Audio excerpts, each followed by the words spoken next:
მიკვირს როგორ გაუძლო ჩემმა გულმა, ჩემმა სხეულმა, სულმა ამდენ განსაცდელს.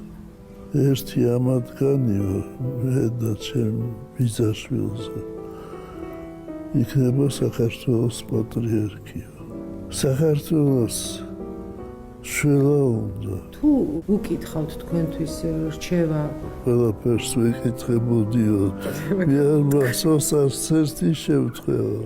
ქვეყანაში იწყება ომი და პატრიარქმა არ იცის.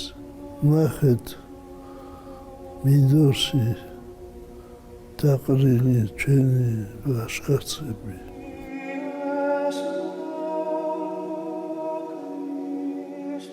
მე მინდა მთელ საქართველოს უთხრა, რომ არ გაუტყდეს გული.